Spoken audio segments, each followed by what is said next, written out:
ជំរាបសួរសួស្តីថ្ងៃយើងជួបគ្នានៅមេរៀនថ្មីមេរៀនទី46កប្រកបនឹងច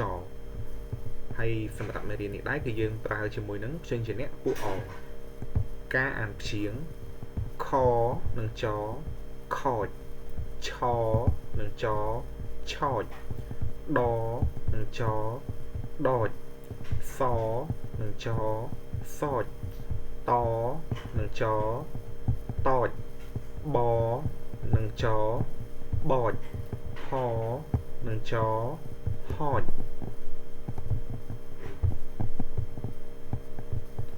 អនិងចអចចូលទៅដល់ការអាននៅក្នុងតារាងទី2កអាកានិងចកាចខអើខើនិងចខើចដអូដូនិងចដូចសអាសានិងចសាច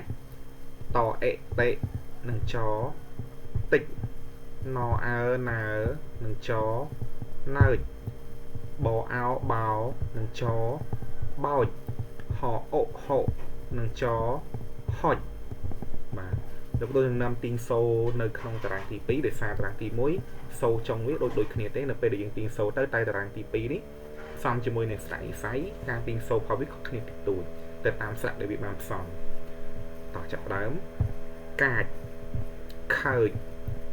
ដូចសាចតិចណើចបោចហុច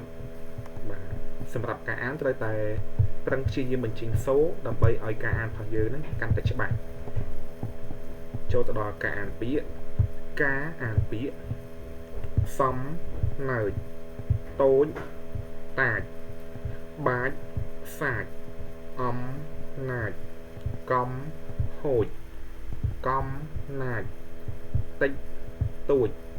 ចាក់ចុចទឹកគួចជែកចាចបាទចូលទៅដល់ការអានអត្ថបទខ្លីការអានអត្ថបទខ្លីចៅចូលចៅចូលជាកុមារតូចតែចេះចៅចូលចេះហួចនិងសើចតិចតិចចៅចូលបាចសាចទឹកដាក់បងម៉ាចបងម៉ាច